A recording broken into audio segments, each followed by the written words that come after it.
तो गाइस कैसे हैं आप सब लोग। ट्रू डीमन के एपिसोड 12 के साथ हाजिर हो। तो लास्ट एपिसोड के एंड पे हमने देखा था कि सेकंड यंग मास्टर जो होता है वो अपने पैलेस में जश्न मना रहा होता है क्योंकि गार्ड कैम उसकी साइड के पर आगे होते हैं और उसे लगता है कि बहुत ही जल्दी वो मैनर मास्टर बनने वाला है। तो सेकंड यंग मास्टर जो होता है वो गार्ड कैम से कहता है कि ये सब कुछ तुम्हारी वजह से पॉसिबल हो पाएगा क्योंकि तुम यहाँ पर मेरी साइड के पर आ गए हो। और साथ ही वहां पर वो गार्ड कैम से कहता है कि आओ ना यहाँ पर जरा आकर मेरे गले लगो। तो गार्ड कैम उसे कहता है कि सेकंड यंग मास्टर मैं यहाँ पर आपको ग्रीट करता हूँ, मैंने यहाँ पर वही फैसला किया जो बिल्कुल सही होने वाला था। और इसी के साथ ही वो उसे कहता है कि प्लीज माफ करना कि मैंने यहाँ पर आपको इतना वेट करवाया। तो वो कहता है कोई बात नहीं गार्ड कैम, ये सारी की सारी पार्टी तुम्हारे लिए यहाँ पर रखी गई है, तुम भी यहाँ पर और हमारे साथ एंजॉय करो क्योंकि तुमने बिल्कुल सही फैसला किया है मेरे साथ आने का। गार्ड कैम उसे कहता है कि मुझे यहाँ पर इस बात की बहुत ज्यादा खुशी हुई कि आपने मुझे बहुत ही अच्छे से यहाँ पर ट्रीट किया और मुझे लगता है कि मैंने फैसला भी सही किया। और इसी के साथ ही सेकंड यंग मास्टर बाकी सभी लोगों से कहता है कि ठीक है तुम सभी लोग यहाँ पर से जा सकते हो। और वो गार्ड कैम को अपने साथ लेकर वहां पर अंदर आता है। फिर साथ ही उसे कहता है अब मुझे ये बताओ कि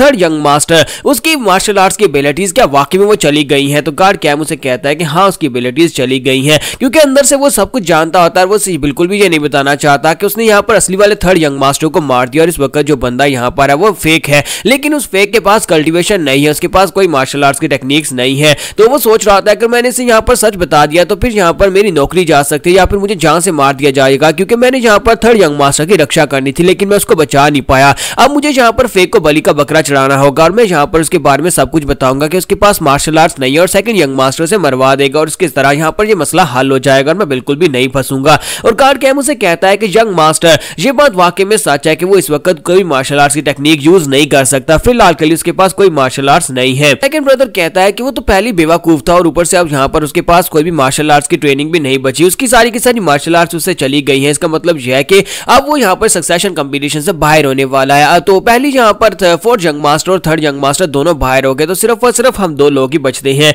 तो इसी के साथ सेकंड यंग मास्टर जो होता है उसे कहता है कि मुझे इस बात की बहुत ज्यादा खुशी है कि तुम यहाँ पर मेरे पास आए और मेरे साथ आकर मेरे साथ मिलकर काम करने वाले हो, फ्यूचर भी हम दोनों का काफी ज्यादा अच्छा होने वाला है। इसी के साथ ही सेकंड यंग मास्टर से कहता है कि मैं यहाँ पर ये जानना चाहता हूँ कि क्या तुम मुझे इस बारे में बताओगे कि उसकी मार्शल आर्ट्स के साथ हुआ क्या, अचानक से उसकी मार्शल आर्ट्स कहाँ पर चली गई क्योंकि वो भी यहाँ पर उसे बचपन में मार्शल आर्ट्स की ट्रेनिंग कर रहा है। तो गार्ड कैम आगे से खामोश होता है और कहता है कि मैं यहाँ पर आपको इस बारे में कुछ भी नहीं बता सकता। तो वो कहता है कि अच्छा ठीक है, अगर तुम मुझे यहाँ पर नहीं बताना चाहते तब भी कोई बात नहीं है, लेकिन मुझे लगता है कि यहाँ पर गलतियां होती है, अगर तुमसे कोई गलती हुई है तो वो भी मुझे बता सकते हो। तो गार्ड कैम उसे कहता है कि सर प्लीज माफ करिएगा, मैं यहाँ पर इस बारे में आपको नहीं बता सकता और वैसे भी आप इस बारे में जानकर उसका आपका कोई फायदा भी नहीं होगा अगर आप इस बारे में जान भी जाते हैं। तो इसी के साथ सेकंड यंग मास्टर से कहता है अच्छा ठीक है, मैं तुम्हारे पर भरोसा कर लेता हूँ क्योंकि तुम यहाँ पर एक फार्मर असैसिन हो हमारे इनफेमस पैलेस के। तो ये बात सुनने के बाद गार्ड कैम को भी झटका लगता है क्योंकि उसके पास के बारे में यहाँ पर किसी को कुछ नहीं पता था कि असल में वो एक असैसिन रह चुका है। तो इस बात से वो काफी हैरान होता है और कहता है कि इस कमीने ने यहाँ पर मेरी बैकग्राउंड को चेक करवाया है। तो सेकंड यंग मास्टर कहता है कि गार्ड कैम क्या मैंने यहाँ पर कुछ गलत कहा।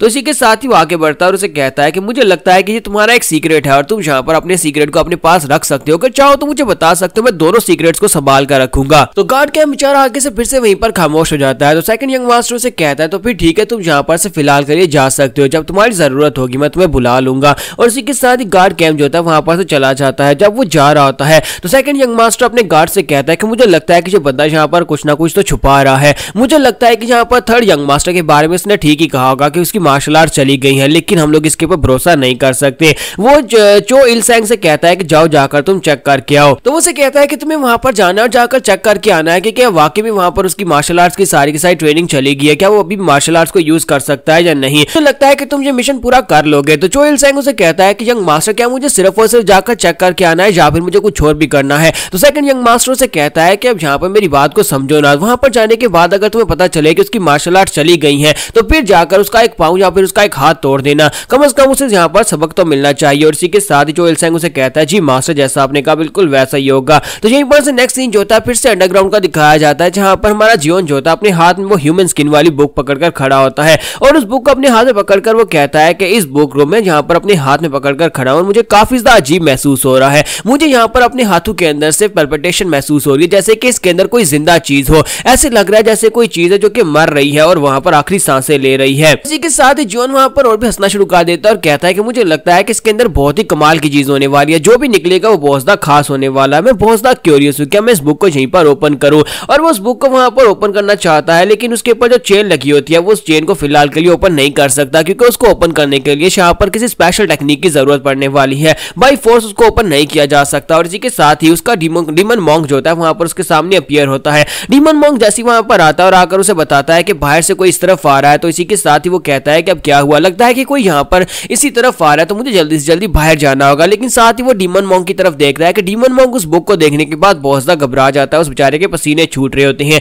तो हमारा जियोन कहता है कि अब इसको क्या हो गया, ये खुद यहाँ पर एक येलो कलर की स्पिरिट है, लेकिन ये यहाँ पर इस बुक को देखकर डर रहा है। इसका मतलब यह है कि इस बुक के अंदर जो भी है वो येलो स्पिरिट से भी ज्यादा पावरफुल होने वाला है। तो इसका मतलब यह है कि मेरे हाथ में यहाँ पर एक जैकपॉट लग गया है। अगर मैंने इसके अंदर छुपी हुई स्पिरिट को बाहर निकाल लिया तो फिर मेरे हाथ में एक बहुत ही पावरफुल वेपन आ जाएगा। तो जियोन उसको वापस उसी बॉक्स के अंदर रखता है और उस बॉक्स में तो उसको वहां पर से उठा लेता है और उसे अपने साथ लेकर वहां पर से बाहर आ जाता है और कहता है इसने यहाँ पर बताया कि बाहर कोई आ रहा है जो कि मेरे लिए ट्रबल काज कर सकता है। चलो देखते हैं कि यहाँ पर अब किसने किसको भेजा है, आखिर उसको मुझसे क्या चाहिए। और इसी के साथ ही वो वहां पर से बाहर निकल आता है। तो जब वो वहां पर से बाहर आ जाता है तो यहीं पर का सीन दिखाते हैं कि इल सेंग जो होता है वो बड़ी तेजी के साथ उसके रूम की तरफ जा रहा होता है। तो वो एक पेड़ के ऊपर जाकर बैठ जाता है उनके रूम के बाहर और वहां पर देखता है कि गोचान वहां पर जो पहरा दे रहा होता है, लेकिन उस बेचारे को भी नींद आ रही होती है। तो वो कहता है कि गोचान यहाँ पर बाहर क्या कर रहा है, लगता है कि यंग मास्टर जो है वो अंदर कुछ ना कुछ सीक्रेट कर रहा है, जिसकी वजह से उसने गोचान को स्पेशली यहाँ पर पहरा देने की ड्यूटी दी है ताकि कोई भी अंदर आकर उसे डिस्टर्ब ना कर सके।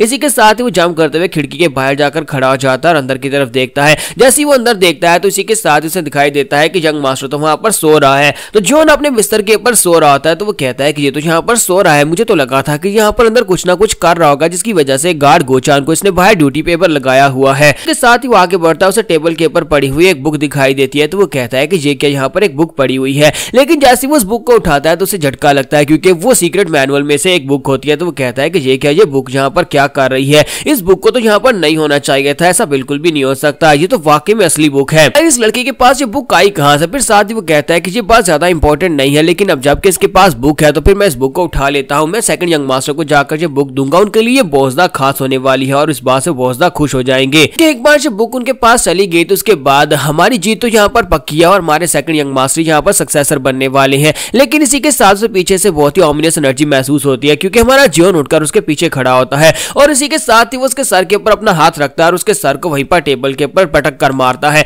जैसे वो उसका सर वहां पर टेबल के ऊपर पटकता है उस बेचारे की नाक टूट जाती है। तुम्हारा जियोन उसे कहता है कि अब बताओ तुम आधी रात के वक्त यहाँ पर मेरे बेडरूम के अंदर क्या कर रहे हो, कहीं तुम्हें नींद तो नहीं आ रही क्या, तुम मेरे साथ सोने के लिए आए हो। जबकि जिल सेंग वहां पर सोच रहा होता है कि ये कमीना जी यहाँ पर नौटंकी कर रहा था, मुझे लगा कि ये वाकई में सो रहा है। और इसी के साथ ही हमारा जियोन जो होता है उसके सर को बार बार टेबल के ऊपर पटकता है और कहता है अब यहाँ पर तुमने मेरी नींद खराब कर ही दिया है तो फिर मैं तो क्यों ना तुम्हें हमेशा के लिए नींद में सुला दूं। और इसी के साथ ही जब वो बार बार उसका सर वहां पर पटकता है तो इल सेंग कहता है कहीं ये पागल तो नहीं हो गया, ये तो क्या कर रहा है, ये मेरा सर वहां पर बार बार पटक रहा है। और उस बेचारे की नाक की हड्डी टूट जाती है और इसी के साथ ही वहीं पर बेहोश हो जाता है। बेहोश होने के बाद जब उसकी आंखें खुलती है तो बेचारा उल्टा लटका होता है और हमारा जियोन उसके सामने बैठा होता है। तो उसको उसने उल्टा रस्सी के साथ लटका दिया होता है, ऊपर उसने बांधा होता है और वो बेचारा लटक कर वहां पर चिल्ला रहा होता है और कहता है ये तुम क्या कर रहे हो। तुम्हारा जियोन अपने पास एक नाइफ निकालता और कहता है कि टॉर्चर करने का टाइम आ चुका है, मुझे तुमसे कुछ सवाल पूछने, अगर सवालों के जवाब दोगे तो जिंदा बचोगे, अगर नहीं दोगे तो मरोगे। यहाँ पर हम लोग अपनी एपिसोड 12 का एंड करेंगे। नेक्स्ट एपिसोड में देखेंगे कि हमारा जियोन जहाँ पर किस हद तक इसको टॉर्चर करने वाला है, क्योंकि ये यहाँ पर टॉर्चर भी बहुत ही बुरा करेगा। एपिसोड की एक्सप्लेनेशन अच्छी लगी हो तो वीडियो को लाइक करना मत भूलिएगा। Thank you.